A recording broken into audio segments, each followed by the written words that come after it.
there's no place on earth I wouldn't want to be than right here, in this minute of trying to bring success to one of the biggest football clubs in the world.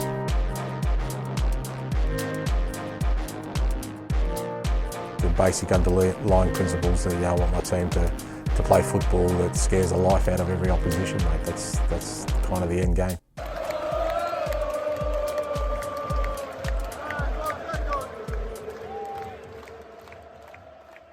Good morning, afternoon, evening or night. This is the Varside Spurs podcast.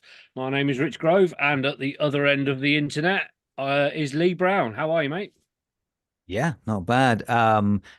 Bit disappointed. I thought we could have had a really more positive result yesterday, but we'll get into that. But yeah, not bad at all. Yeah. Bit chilly, Yeah, but I was going to say for listeners in different climes, we're having a bit of a cold snap, haven't we? I'm sat here on the boat in two jumpers, and you look like you've just got back from an an expedition. expedition. Yeah, Yeah. yeah. So cold comfort for Manchester at Old Trafford then. Oh, that's good. I like that. Yeah. Well, I was a little bit worried when it came to the team news. I mean, of course, we had the sort of boost. It was like I think I tweeted out a message: "The Lord giveth and the Lord taketh away." We had the on one hand, the whole defense was back. We Yeah. had Romero and Van de Ven back, and also, we had the defense that we've been dreaming of. Yeah. And then on the other hand, we had the midfield that we were having nightmares about because Kulusevski had been unwell and couldn't make it. So we really were scratching around to try and to get a cobble together a midfield. But as it turns out, maybe we needn't have worried quite so much. I was quite pessimistic about that midfield getting bossed by them. But they stood up and did a damn fine job. Yeah, they did. I mean, I suppose we might as well get straight into it and talk about the midfield pair then, because, like you say, Højbjerg and Skip at the start doesn't really inspire confidence, does it? Not Uh, at all. you know, um, but although you could see the sort of limitations of the pair laid bare at times. That Højbjerg is completely incapable of being quick enough. I Mm, mean, mm. physically, I guess everybody has their upper limit, and bursts of sprinting is not his strong point. But I think Oliver Skip, I'd say he did a lot better than I thought he was going to. What do you think? Yeah, no, I totally agree. You know, been a bit down on both of them recently. Good squad players and all, but they've both not had great games when called upon, and especially Skip. I think he's had a few stinkers recently, to be quite fair. So it did surprise me actually when he was more or less put in their sort of most forward, like a number 8 position. I wasn't expecting that. I was probably expecting Højbjerg to play that, but in actual fact, Skip had some lovely passes, and I thought he really played well there. I don't know if that's suits him better, that position, or the occasion caused them, to him to step up. But it definitely, I think, was his best game of the season so far. Yeah, absolutely, absolutely. I mean, there were a few notable sort of times that when he played sort of snap passes forwards Mm. to turn United round, notably over to Timo Werner, who's obviously making a much more rapid debut than anybody would have probably have wanted. And he played them through a couple of times, and you Mm. sort of think, God, that was a beautiful ball. Where did that come from? And it was Oliver Skip. Yeah, yeah. I mean, I also thought you've been touching upon Werner there. Probably if we'd have had a bit more of our players available, maybe they would have brought him on. But In actual fact, I thought he also had a really solid debut. I mean, of course, there's a couple of shots that he hit wide, and you could almost in the back of your mind hear the banter merchants already queuing up their tweets and their hot takes on Werner not being able to cut it. But actually, there was a load of that wasn't true at all. I think not only one, obviously he we'll get onto that later on, but he assisted one of our goals. But also, I think his pace opened up a lot of space, and I think that will be his role going forward. I know he can play right across that front three. So one of the things that I'm sure we got him for is his versatility. Um, he isn't a donkey. We said this last pod, Mhm. right? I think I got my stats slightly mixed up, but what it was that I think he scored 23 goals and assisted another 11. So that was Yeah. 44 chances. So 44 goals that he was involved with. But so I think that's what he's going to bring to us. I mean, I noticed that he was opening them up quite well, and I think it's pretty astute acquisition. But I mean, let's not forget, he's had what, 1, 2 training sessions Two most. training sessions. Yeah, Yeah, the absolute most. Yeah, I yeah, mean, yeah, Ange came out after the game and said this, didn't he? Look, he's yeah. trained with us twice since he arrived. Mm, This is by no means the way that we would have hoped to have done it. But you're right. I think he was dynamic. I think he was rapid. His timing is probably going to be the thing that they're going to work on more than anything else. Because I mm, think that a couple of times he got himself into really, really good, strong positions to score or to test the goalkeeper, and he was offside. And I guess that will be the thing that they'll probably work on.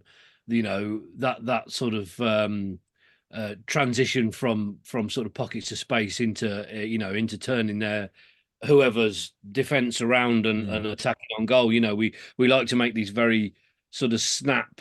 They seem to go up a gear really quickly, Mm. don't we? We play out from the back, and then all of a sudden it's not a long ball over the top anymore, but it's a very quick ball out to that front three or four, isn't it? So, Yeah, um, absolutely. yeah, And but um, I thought he was great. I did sort of think actually, the one thing that you can say, like you say, that he can play across the front, so mm, it will take a bit of pressure off Kulusevski, who I think, if he carries a lot on his shoulders this season at the moment. He's been involved in a lot of our goals, and for him to pick up a long-term injury would be really, really seriously detrimental to the rest of our season. So perhaps, having another player that can be distributed across that front line might ease the pressure on Kulusevski a bit. But mhm. also, he's a much more bulky, much more physical presence than Son, isn't he? Yeah. Son's like a greyhound, but he's quite a lightweight player, and I noticed that Werner was being quite physical when United were in Mhm. close on him, and He's I thought he's that was quick as really. well. I mean, one of one of his attributes that I suppose is fairly well known about him is he is rapid. But you really saw that yesterday. I thought his speed was deceptive. He's got a really good touch, and let's also not forget that I think he's barely even played a single half all season with Leipzig because of the new manager situation. So he came into Yeah. that club, didn't he? And I think he was going to be one of the focal points of the old manager system. He got the boot, and then the whole thing changed, and so he's really just sat around for a lot of the season. So to be as sharp as he was, I thought was pretty impressive. Speaks volumes about his professionalism to be physically ready like that. Yeah, yeah, very much so. I think it's a great bit of business. I really do. And we've seen, the season throughout, that the weight of responsibility for sticking the ball in the back of the net doesn't fall on one player like it used to Mm, at mm. Spurs. And so he doesn't have to be a prolific finisher. And I think that will probably benefit him in recovering some of his sharpness and some of his confidence, and allowing him a bit more leeway as he beds Mm, into the mm. system. I think Helped it. by the fact that Richarlison is maintaining his gut. Yeah, You know, yeah. So we sort of went through the whole cycle, didn't we? We were his biggest advocates and saying, look, he's gonna come good, and then we were, then we went through a little phase of think he might be a bit shit. now, and now he's actually now he's showing. I mean, he's as you say, I think he's got 6 goals in 6 games. Yeah. So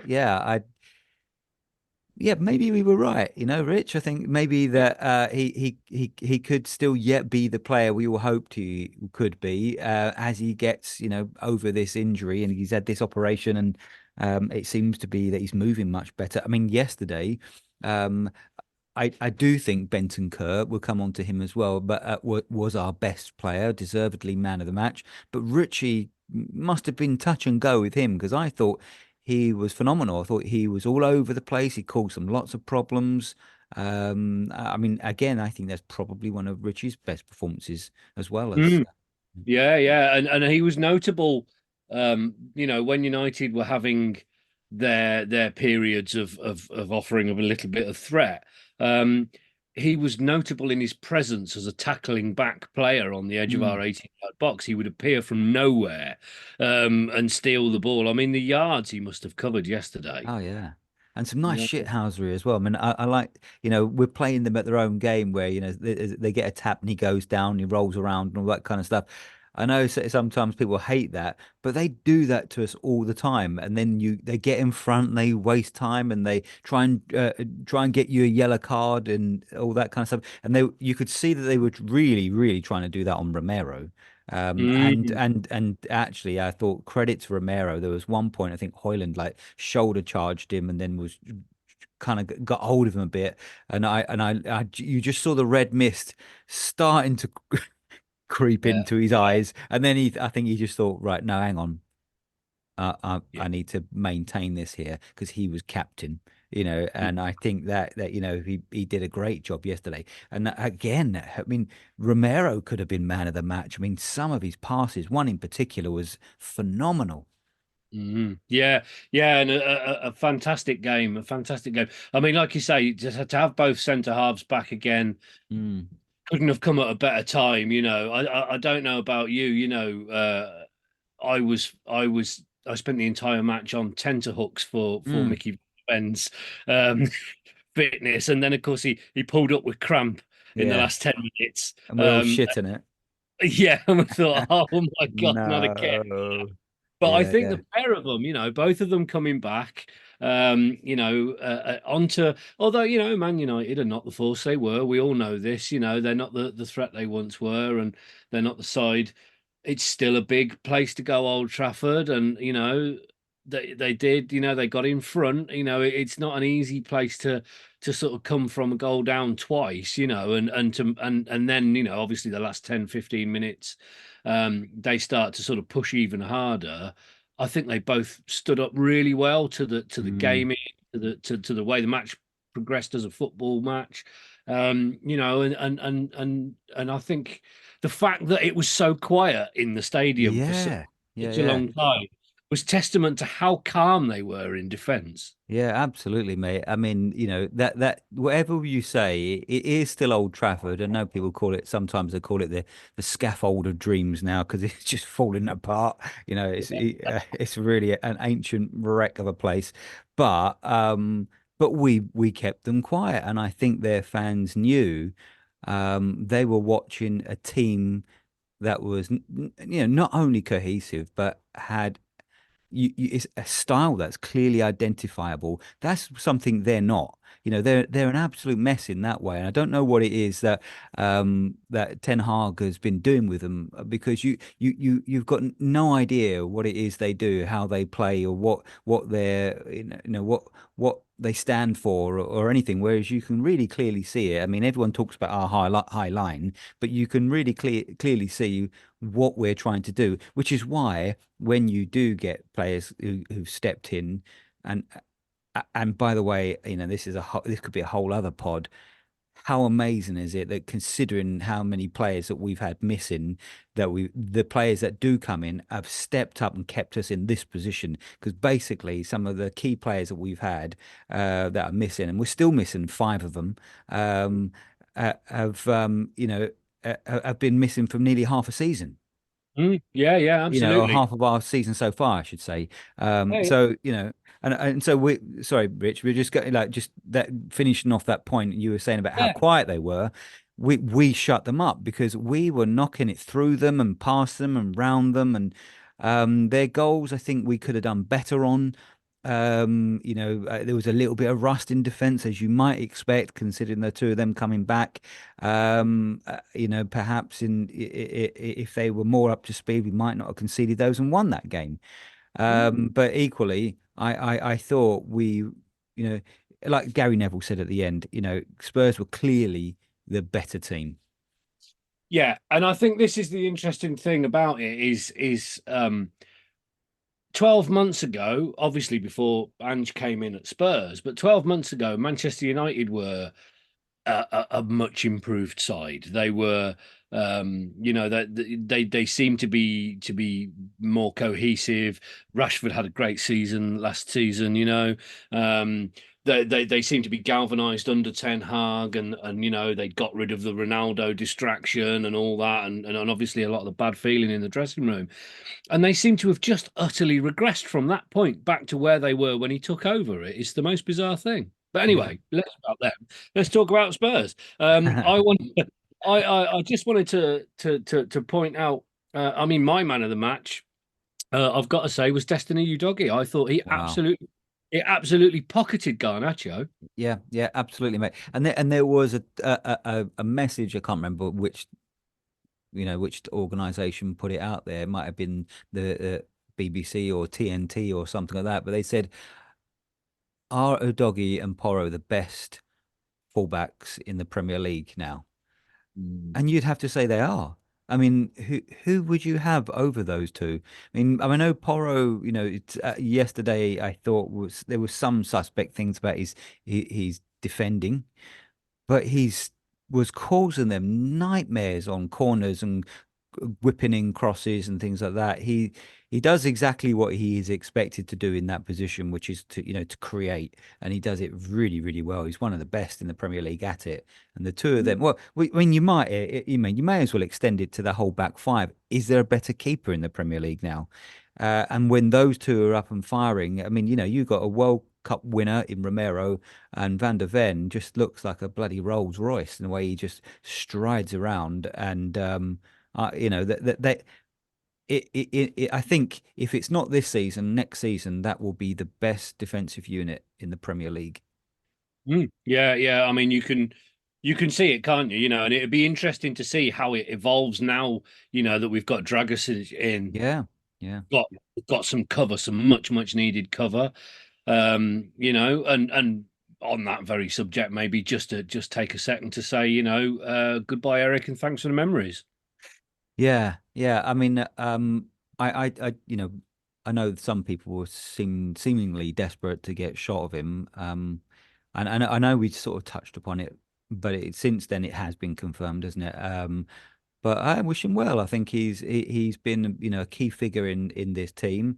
But it does say a lot. Not about how that he's an inept player, because he's not. He'll go on and do elsewhere. But it does say a lot that, considering the injuries we've had, he's played people out of position in those positions instead of him, because he just isn't able to work in this system. And I wonder if some part of his because he had this appendicitis problem as well, didn't he? I don't think he's ever been quite the same since then. Um, but I think he'll be a player like Lloris in 10 years' time or whenever. He'll be an ambassador probably for the club. He speaks really well. He's clearly an intelligent guy. I think he'll come back and represent the club really well, and I think he has a lot of love for it. And if you see the video or you saw the video that came out, and that when he was talking about it, and clearly at the beginning of it, he's pretty emotional. He's been there 9.5 years. 6 months short of being able to get a testimonial. I don't think they do Yeah. those. Do they do those Well, anymore? I don't think they do. I Do don't they? think they do. I was going to ask you this last week or the week before when we were speaking about Lloris, actually, about yeah, like, are they even still a thing? Because I think there They are get some players. paid so much now, don't they? Anyway, so Well, yeah, yeah. mm, I mean, whether or not they should be done as a fundraiser for the players, or maybe, just an event for some other charitable cause, perhaps. I yeah, don't know. yeah. I mean, yeah, we've got a couple that are there or thereabouts leaving.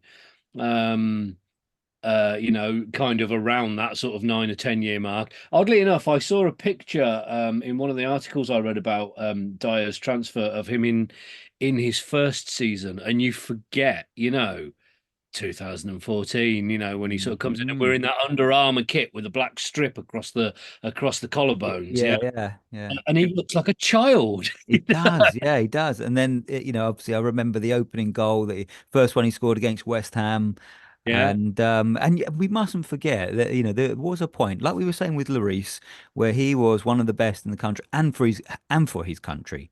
yeah, He yeah. he was, and that midfield role I thought was stroke of genius from pound and Mm. swear jar from Pochettino to put him in there. And I think he played that really, really well. He knitted together everything.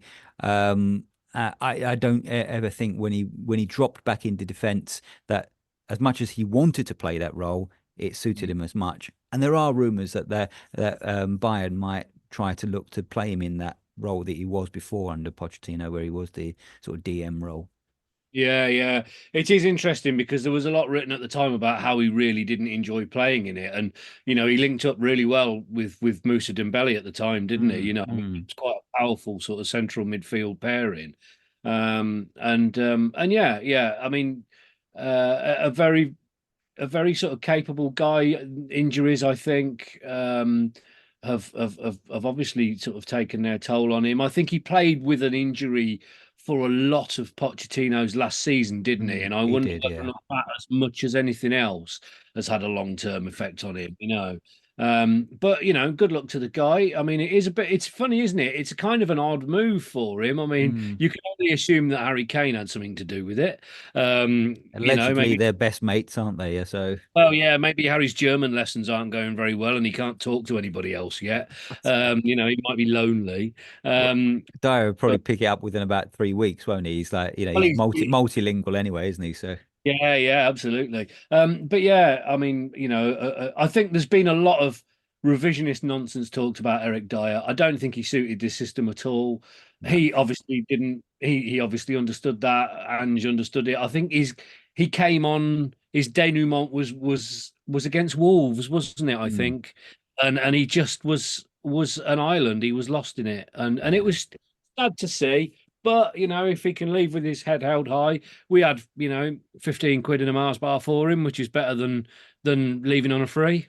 Yeah, I mean, it barely cost us anything. I think it was like 4 million or something. So we've had, incredible value out of him anyway. Mm. But Ange has shown a lot of strength in terms of his sticking to his guns, which he really, really has done. When people have questioned him about it, like, why don't you adapt this? Why don't you adapt to that? And he has stuck to his guns. And part of that, unfortunately, one of the casualties has been Eric Dyer. But he was right. He's right, and things come to an end, and 9.5 years is a long time at a club. Mm. So I mean, I suppose last thing I'll say is I just wish him well. Really, he's a Yeah, yeah, very much so, very much so. Farewell, and whatever you do, don't come back in the Champions League. yeah, yeah.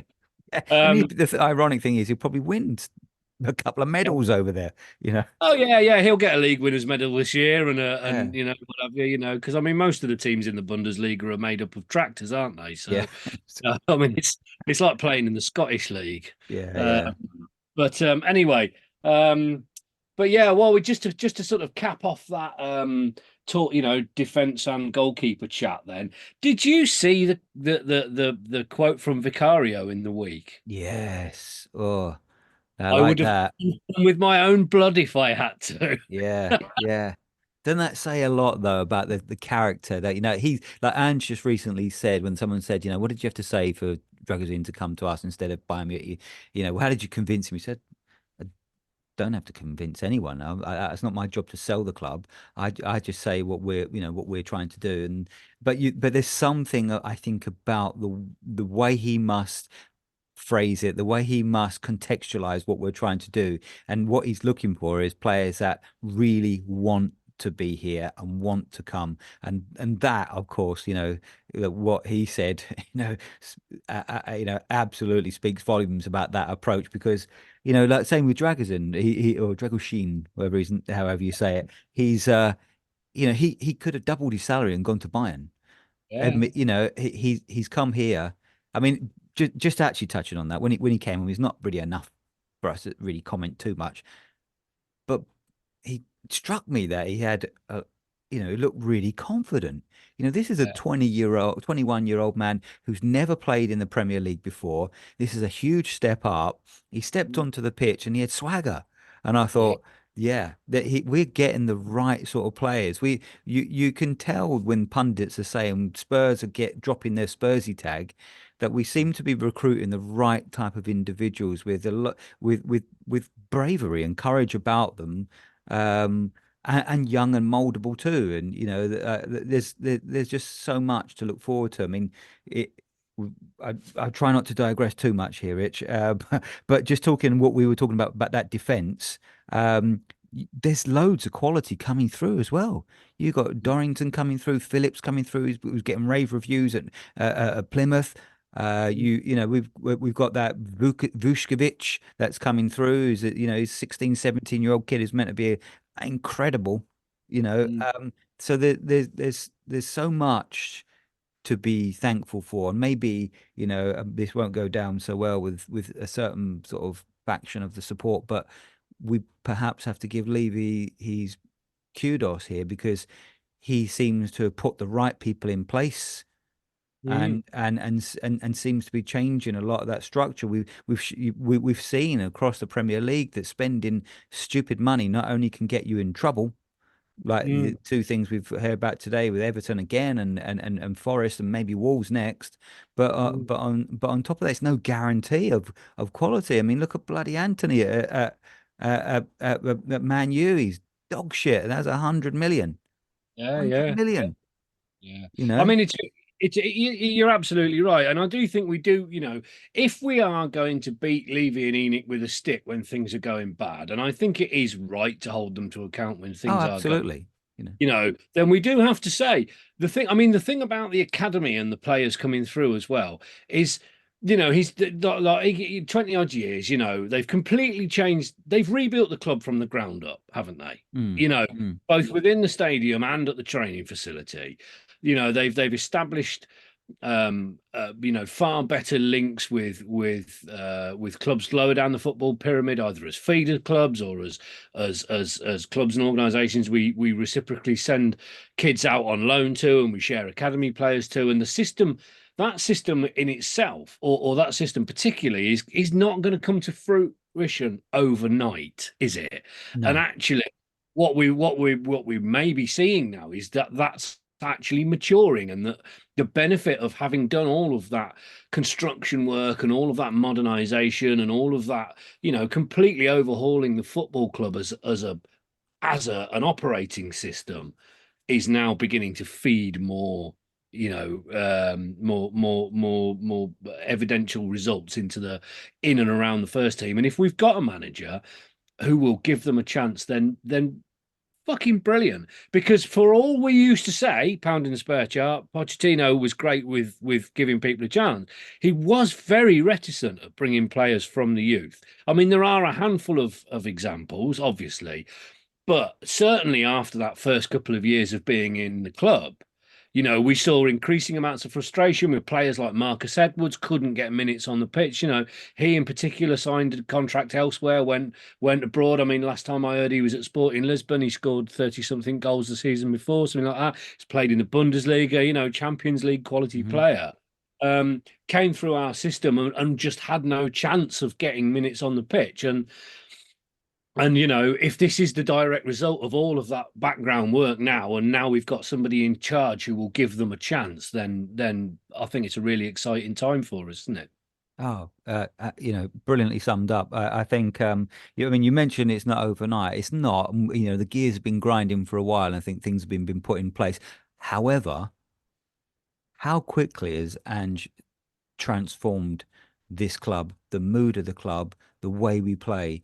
It kind of makes a mockery of a lot of what managers are saying, how much they need and how much time they need. And if you remember the last manager, patience, patience, patience was what he talked all the time about, and just come in and within weeks has Yeah. turned it all upside down. And he's had his doubters, but look at it Yeah. now. Yeah, I mean, I think getting Lange and Scott Munning and that and this Yeah, that I think is typical because I mean the one thing that we've never done that we're doing now is signing players early.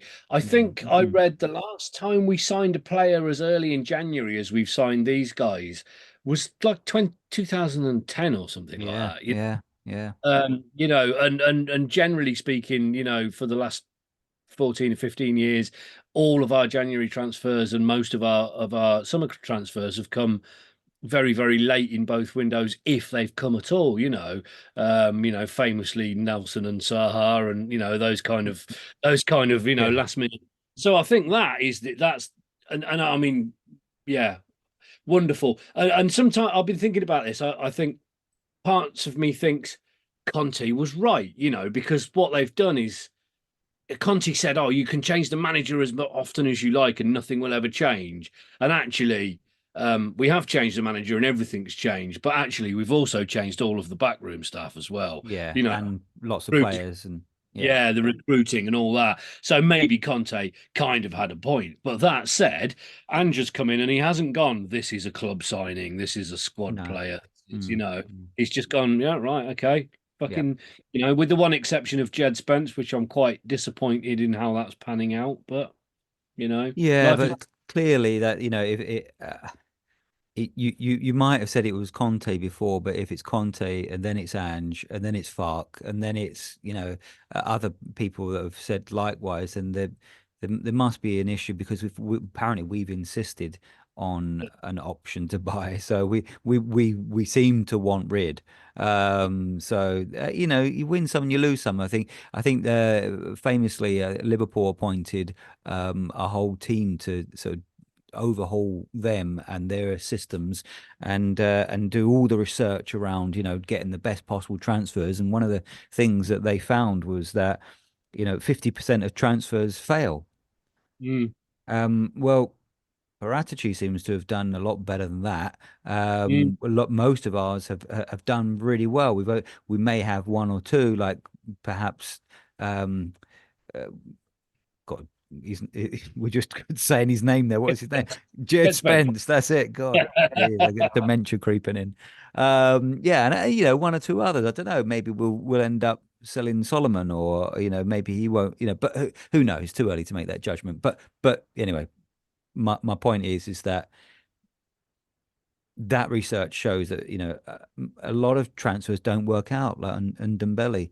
You've got to really have, and I think one of the things that you alluded to earlier about having that team, Munn, Lange, and I think we've overhauled our scouting system. I think our Mm, data recruitment stuff is much better. We go into a lot of detail about other things that perhaps other people might not pick up upon, so that gives us an advantage. And there was something that was said earlier in the season that we're using a betting company's kind of data. I don't know quite how that works, but I think then there seems to be a complete systematic overhaul of everything to give us an advantage. And again, this is where we can come back to Levy and giving him his kudos, is that not only has he put that in place, but also he's done that in the context of financially putting us in a position where we're nowhere near being in trouble like some of the clubs are.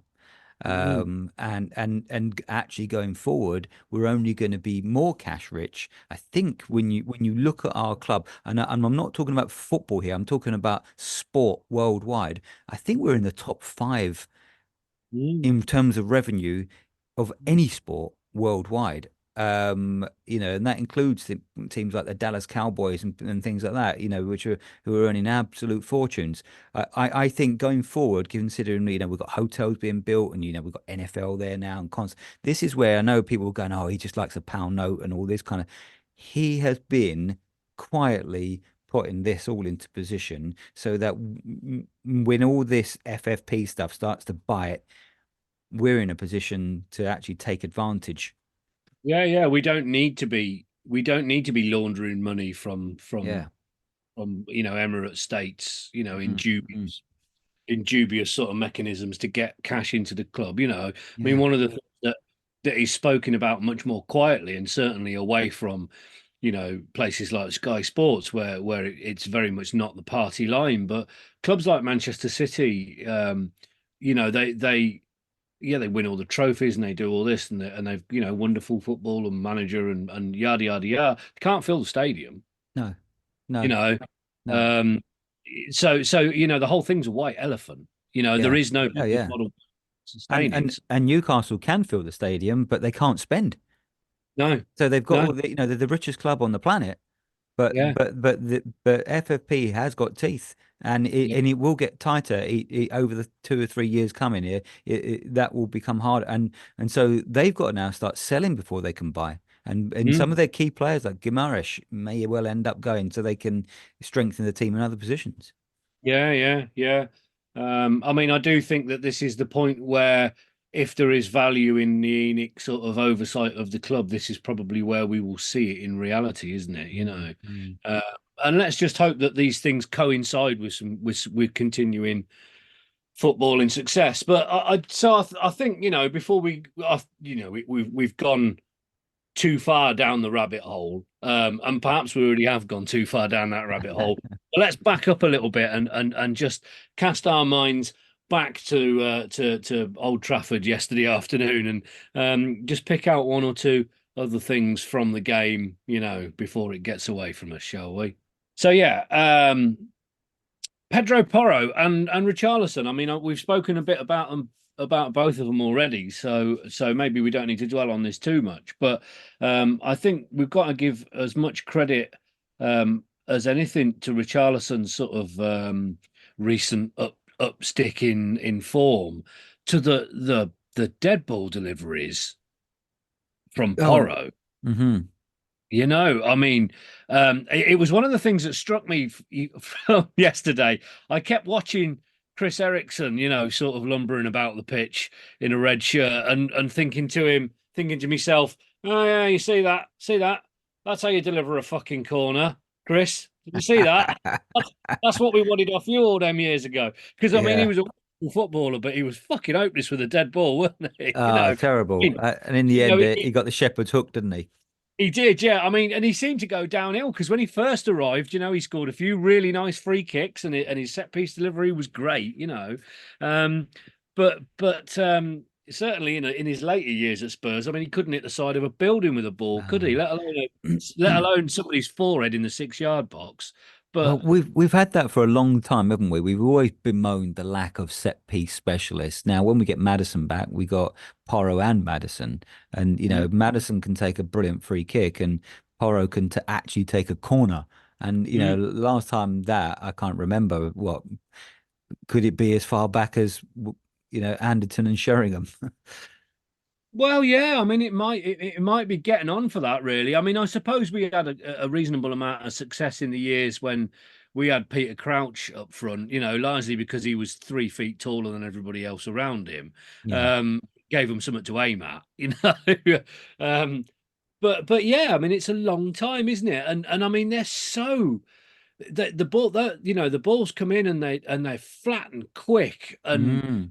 Garlison seems to, I mean, I've certainly said before about, I think sometimes his movement in and around the penalty area, in it, or certainly in and around the penalty spot to the 6 yard box, is sometimes a bit suspect. But from a set piece, he just slices through people, doesn't Yeah, he? yeah, absolutely. Oh, he's excellent. And like I said a bit earlier, maybe some of his defending was found wanting yesterday, but he more than compensated with his set piece taking, any particularly his corners. We looked at a danger from corners Mm. all game long. Yeah, and I mean, on any other day, Romero scores the winner with his head from a Yes. corner, doesn't Yeah, he? yeah, forgot all about that. I mean, I know, like, again, we could say, if you look at the game, I think overall we were unlucky not to win it, but we could have lost it as well in the last minute. So because Yeah, there was McTominay some, could have, yeah. yeah, But then but Bentancur had a shot that was blocked on the line, and Romero had a header that hit the bar, as you just mentioned. yeah, So and overall our dominance of the game, I felt that I I wouldn't say I was gutted with the 2-2, but I felt that we really could have and should have won that because our dominance deserved it. And it's like their goals were against the run of play. I mean, not only from the eye test of watching it, but all the commentators were saying that Spurs are totally bossing this game, and yet yeah, we end up conceding a couple of goals. I mean, they were well taken goals, but I think yeah. if we were, like, as I said earlier, not as rusty, perhaps we wouldn't concede those. No, no, I don't think so. And their first goal in particular, I think is yes, it was a viciously struck shot. But if he'd have been stood 3 inches further back, it'd have been a yard over the bar. It Yeah, was right yeah, quite quickly. So, and I guess yes, um, were other people still co-presenting this podcast at one point, our mate would go, "Yeah, but that's being a professional footballer, isn't it? You're in the right place to hit the target." And I know that's the obvious answer to that, mm, but mm, how many times do you see the player being 3 inches too far back and it going over the bar? So, yeah, you know, yeah. I think sixes and sevens and all that. I think actually 2-2 sort of flattered them over the course of the game, and Oh, and actually, you can see that um Ten Hag comes out afterwards, and I was listening to the radio immediately after the game, immediately after watching it. I was traveling, so I heard the post match interviews on Five Live, and he came out and he was like, "Yeah, I'm really what an entertaining game of football, and I'm really quite pleased." And I thought, "Yeah, you fucking know you've got away with that, mm, don't you?" mm. And Yeah, conversely, I loved what Ange said. Did you, I yeah, think I might have put a couple of sort of clipped up bits in the WhatsApp thread, but there was a thing that Ange was saying about just how proud he was of all these Mhm. players and how much they'd stood up today, considering basically we were down to the bare bones and the virus had ripped through the camp, and Yeah. and you could see for him he was almost a little bit emotional Mm, that he really knew. I think he felt it's almost like to me it felt like he felt moved that his players had gone above and beyond the way they did, considering everything. And even the defenders, I've just criticized them for being a little bit rusty, but they're ahead of schedule. Like he's yeah. saying they're a month ahead of schedule. He's saying Bentancur should have been another month yet. He said they've Mm, all put themselves, to a degree, jeopardize their well-being slightly, mm, to put in a shift for this team because that's how much they feel about wanting to help each other out. And mm. that's never been the case for a long time. That our players have done that. They've spent as long time as they wanted in the treatment room until they feel as good as they possibly can. He's saying in truth, if we'd have had greater depth, they might not have I'll come come back back. so quick. Yeah. Yeah, yeah, very much so. Yeah. I mean, I think you're right. We wouldn't be the first people to point out that you could quite rightly have called us apathy Hotspur for the last few years, couldn't Yeah, you? yeah, You know, yeah. and yeah, yeah, I think yeah, his post-match comment again, I listened to his radio interview and the BBC George, whatever his name is, the guy that does the Allega, post. oh, No, I can't. no, No, Allega, no, not him. No, he passed no, on. not him. Um, he said to him, are you a little bit disappointed that your players weren't more clinical in front of goal, because you've had done much? And he basically said, look, if you don't, and you all know what's happened this week, and this season, and you all know how many players we're missing, and you all know that we've had this virus tear through the Mm, club in the last few days. And he said, if you can't watch that match and appreciate what the players have put in today to overcome those things that they faced this week. He said, me explaining it to you is not going to help you understand it Yeah, now. yeah. Loved it. Oh, loved it. Brilliant. I Loved mean, it. fantastic. And yeah, wonderful. I think just, to finish off on that, on the game, because I think we've pretty much covered it all. Do you really think, I mean, let, let's say, it's Manchester United, it's at Old Trafford, they had their new part owner in the stands, a lot of pressure on them. We've got 6 regular first teamers out at the moment, plus all of the other backup injuries and absences, and um, you know, should we really be kicking ourselves that we didn't win that game? No, no. In reality, you're right. But in hindsight, when you look at it and the way that we dominated, there's a case for that. I'm not unhappy, Mm, um, but we dominated it so much that we could have.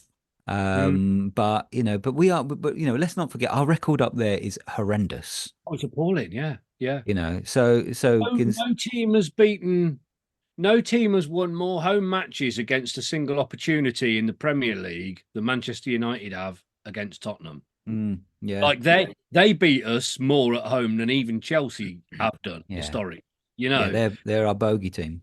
Yeah, yeah. I mean, and I think the other thing that I heard yesterday was the last time we took 6 points off them in a season. Do you know who the manager Yeah. was? Go on, Gosh. Geez, I don't know. Terry Venables, Terry Venables. Wow. Yeah, geez. 1989. Cool. Yeah, I mean, there you go. I mean, and it still is like, listen, I know we said we silenced their fans. It still is Old Trafford. It still can be intimidating. We do have a lot of younger players, and we did have pretty much a scratch side in that sort of attacking sense. Mm. So yeah, I know what you mean. We shouldn't be too down on that. But I think we were that much better, you We know. were, But anyway, yeah, yeah, let's not get, I'm not annoyed about it. I'm just actually really proud. I just thought that the way that they stood up, um, and surprised, because that midfield I had, nightmares about. You know, maybe we did deserve more. yeah. I think we did. Yeah.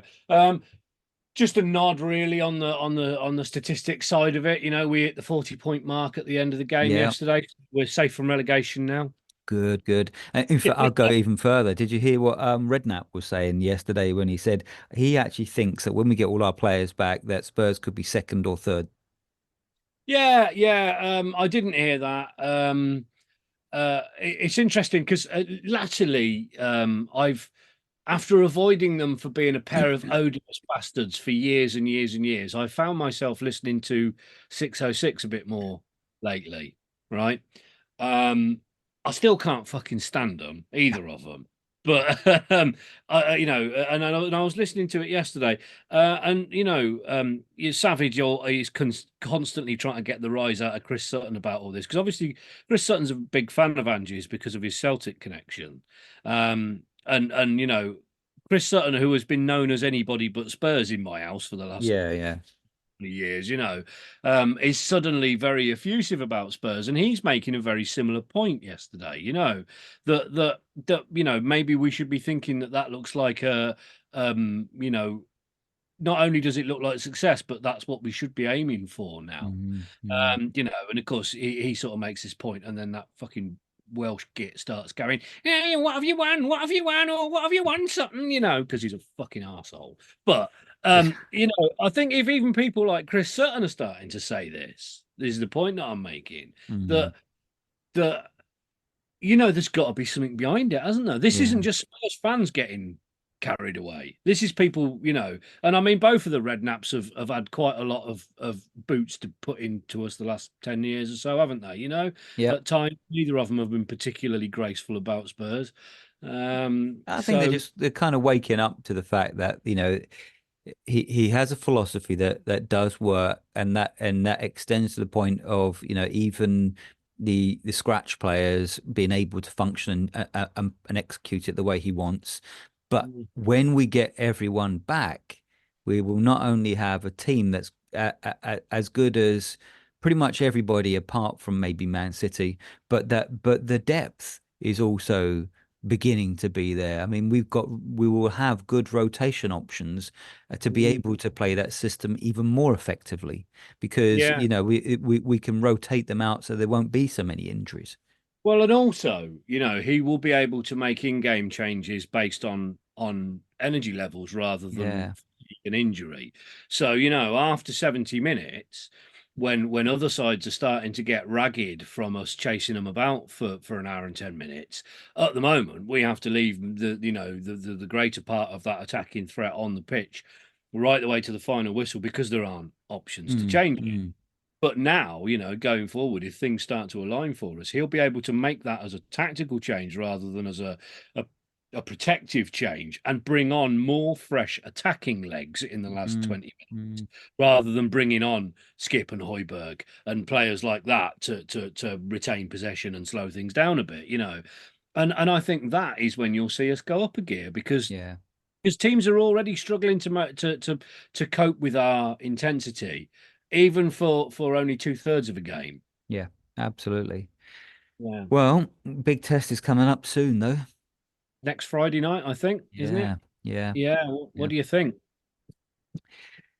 Well, it depends really on who they get back and how seriously they take it. We were talking about Man City and the FA Cup, obviously.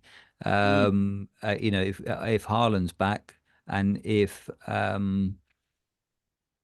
obviously if we've got, as we should have, Madison back as well, yeah. we have a better chance. We'll have a bit more of our depth back. We've got our defense back. The only thing is we won't still have Son and we won't have Saar and we won't have Basuma. Mm, So it depends how strong they go. But, touch wood, they haven't scored a single goal yet at our stadium. So yeah. I'm sure we will be, well up for it. I don't know. I don't know. Is it better to play him now in the early rounds than it is in the latter rounds? Yeah. Arguably in the early rounds, there may be that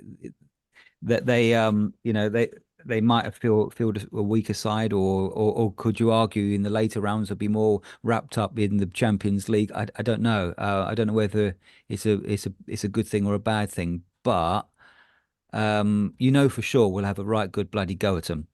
Yeah, well, that's the thing, we're not going to bore them to death this time, are we? No. Which, I've been at a few of them victories at the new stadium, and enjoyable as it has been to frustrate them and to take points off them as it has been, the ones I've been at anyway have been league games. Um, they've been fucking tedious affairs, Mm, and at least mm. we know we're not going to get that this time. You No, know, exactly. yeah, Yeah. I think the thing is as well is we've already shown, although we're slightly different personnel, that we can stand toe to toe with them because we've played them Mm. once this year at Yeah. there. Yeah. Yeah. Um, I don't think we've got anything to be particularly scared of. No. I wonder the more this goes on, it does get into Guardiola's head, doesn't he? Because he spoke about it at the end of last season. What's left for you to achieve at Manchester City? He said, "I've yet to score a goal at Tottenham." Yeah. Yeah. Yeah, do you know what? And I think one of the things that, and it's going to sound really obvious, right? But one of the things we missed yesterday was Madison's ability just to put a ball on a sixpence.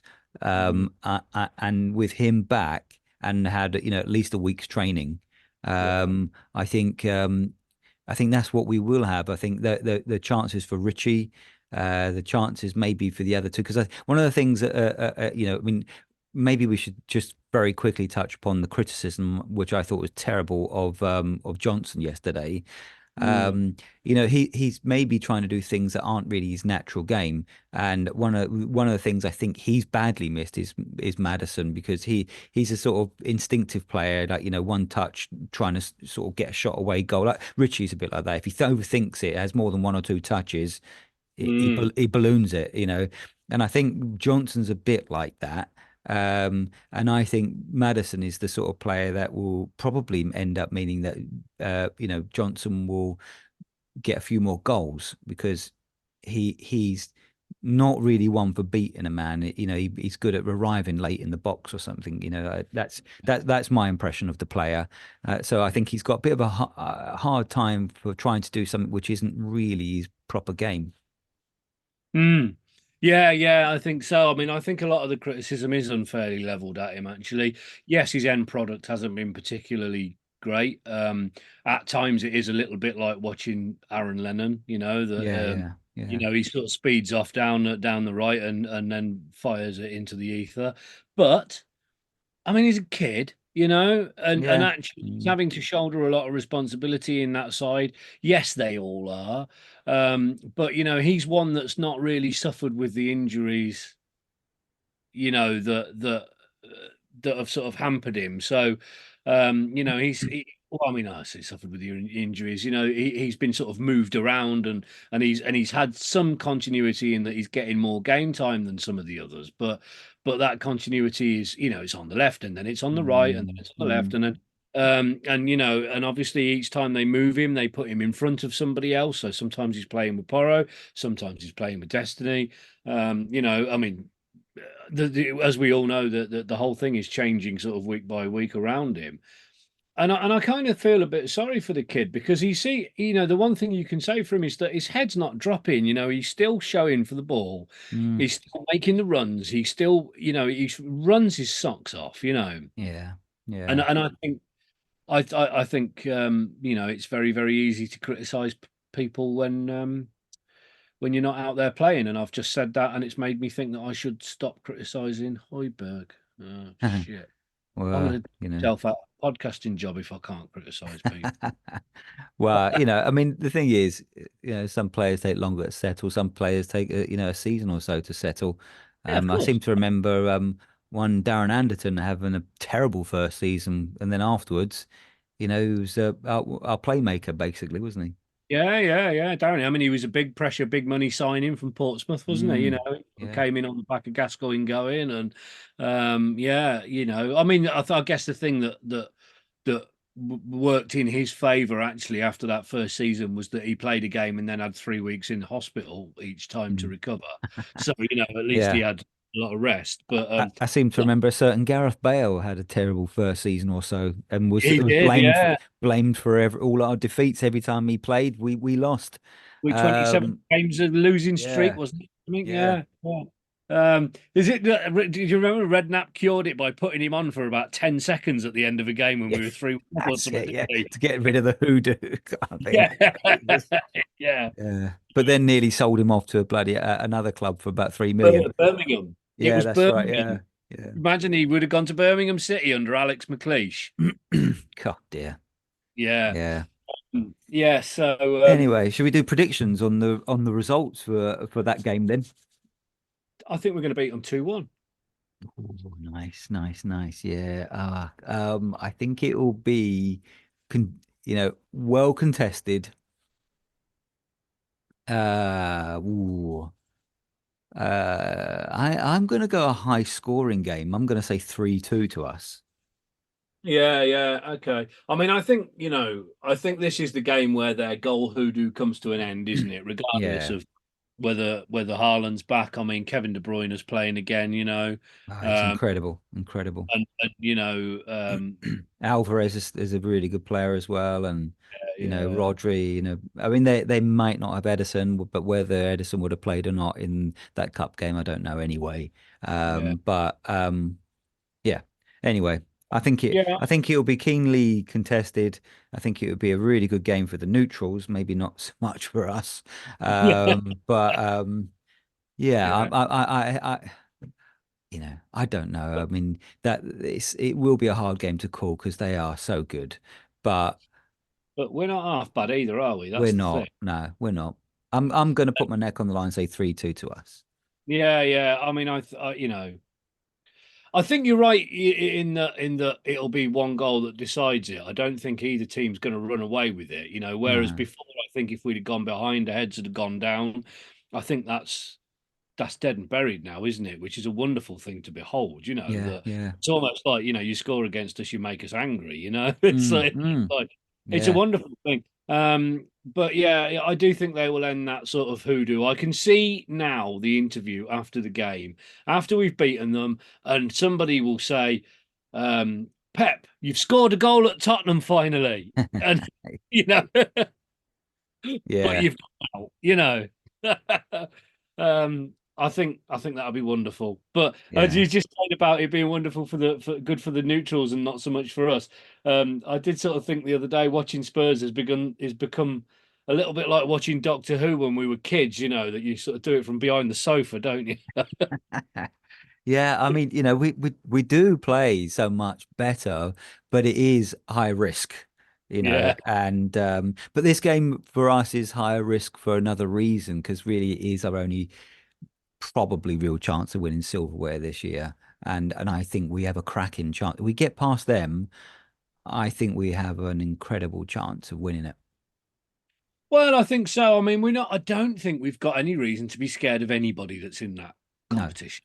Well, You and know. and get past them as well, then we pretty much then have our full strength side back again to our, by the next round, because the other players will be returning from their respective Asia Well, Cup and AFCON Cups. yeah, yeah, absolutely. And of course, there are still sort of 2 weeks of the transfer window to go. Yes, yeah. In which Lionel Messi will obviously want to come and play for Big Ange. Does he still play football? See, I don't know. I've not heard of him anymore. Where even is he Oh, live? I think he's like somewhere like Los Fucking Angeles, say New York, fucking whatever it yeah, is. New Yeah, York ball bags or something. Yeah. yeah, yeah. Yeah, yeah. He lines up alongside, Randy Bumgarner the third or something like See. that. No. I don't know. Well, yeah, it'd be interesting to see if we do any more business. I'm not really one for, as you know, I'm not really one for keeping up with it. For anybody listening to this, we have this ongoing WhatsApp chat, and Lee says, "Have you seen that?" And I go, "No." Have you listened to that interview? And I go, "No." No, not I interested. I Well, don't. Well, I'm it's not that I'm sometimes not like that. interested. It's not that I'm not interested, but I work all day, kind of outside in the middle of nowhere in a field, and most of what I do requires me not to have any technology around me because I have to be demagnetized for my work. Oh, right, yeah. So, so like most of what goes on, in the world is I'm oblivious to it. So when we That's a come to good thing. That's a good yeah, thing, I'm sure. and, But and yeah, we just for a further context, anytime I'll say to Rich, should we put something on the transfer window in the schedule for the chat tonight? No. no, no. To be fair to me, what I actually say is you can do, but you'll have to do the Yeah, talking. that's it. Yeah. I mean, On I find that, out far more about what's happening with Spurs talking to you on these recordings than I do anywhere else. yeah. I mean, let's to be fair, I don't think we'll be massively determined to get anything more done this window, but I think a bit like the Werner situation, if anything kind of comes up and it's a great opportunity, it presents itself to us, and we think, yeah, actually that would be a good one. We may well take it, but other than that, I think we've done the business that we needed to do. Yeah, And we've got players coming back. If there's someone who could genuinely improve us and the opportunity arises unexpectedly, I think we'll be in the position to take it. But I don't suppose we're massively on the war footing, as it were, in terms of sort of yeah, looking for someone. yeah, yeah. Interesting. Yeah, I mean, I guess the danger is you go from not having anywhere near enough players to, if we do have a reasonably kind spell with our Mm. injuries, suddenly having more than you can utilize if you're only in the league and one And cup. it's and So it's got to be someone that can improve the team, because otherwise all you're doing is adding bodies, and that's not what we need. Obviously we've talked about FFP and all that kind of stuff, but then you got to get shot of players you don't really want or need, or massively surplus the requirements. We've already still got probably a few players like Hill could go, mm, Hoiberg could go. mm, There's a few players probably yet to be shifted. mm, I suspect that will take great emphasis, and as we get players coming back, so they might, I suppose, come go towards the end of the window, and then you don't know. Something could crop up, and like we did. Remember like Van der Vaart? Mm, All of a sudden out the blue, you get offered him, and you go, okay, it's too good a deal to turn down. mm, mm. Yeah, yeah, it's interesting, and of course, in the context of things like FFP as well, we are also around clubs that may need to offload players in order Yeah, uh, to either free up funds for new purchases or to bring themselves back under some threshold. So I mean, it's a dynamic situation, isn't it? It's not one that yeah, I claim yeah. to understand fully. No, Um, no, but me anyway, neither. there you go. Well, So, mate, I think um, that's a that wrap. probably for today, doesn't it? Yeah, yeah. Well, I think we're on a positive note, and now we're getting these players back. There's a lot to look forward to for the rest of the season. I really think we're going to have a strong second half of the season now. Yeah, well, I mean, I'm more than happy with the way things are progressing, and if it just carries on the same all the way through, then I'd be perfectly content because, as we said at the start of the season, I just wanted to be entertained, and my is this entertaining? Oh, absolutely. I mean, honestly, when we get everyone back, Rich, Mm, just to finish off here, uh, who do you fear? nobody. There you go. Yeah, yeah, nobody at all. I don't fear anybody. I think we're a match for anybody. I think the really interesting game will be Liverpool at Anfield. Mm, I think yeah, that'll be a really interesting game because of what happened at White Hart Lane. yeah, Um, but I think we have got, they have been the side that I've been scared of for years. yeah, yeah, yeah. Were And our uh, record there also is horrendous. yeah, yeah, But absolutely. so that will be an interesting litmus. Yeah, it'll be an interesting test, and of course it'll have all of the added spice of Victims FC being persecuted by the powers that be when they came to London. Yeah, yeah. Um, and yeah, I mean they're a fucking strange bunch. We think Arsenal fans are weird. Um, Mm, I was listening to that phone in last night, and a bloke phoned up and said, why aren't Kieran Trippier and Kyle Walker getting slated as much as you guys like to slate Trent Alexander-Arnold? And they went, have you not listened to any news since the game yesterday? Like all that they've been doing is criticising Trippier and Walker for being at fault for the goals and things like that. And he mm. was just like, yeah, but you're far harder on Alexander Arnold. And I just thought, my God, they really are. It's teams that play in red. There's something fucking weird about the fan bases. Massively so, yeah. Yeah. Anyway, we won't get into Kyle Walker like he's been getting into some things. Yeah. We'll leave it there, shall we, on that one? Yeah, I think we'll park that there. Yeah, The tips of your eyebrows and your beard, and that are all beginning to turn white down there in the Antarctic Circle or wherever yeah, you're yeah. recording from. So I think I'll do a kindness and let you go back in the warmth of your house, Lee. Thank you very much, kind sir. Don't say I never give you nothing. All right. Anyway, we've been the Bar Side Spurs, and we'll Come see on, you you. Spurs. Come on, Yeah. you Spurs. You know, there's no place on earth I wouldn't want to be than right here. In this minute of trying to bring success to one of the biggest football clubs in the world.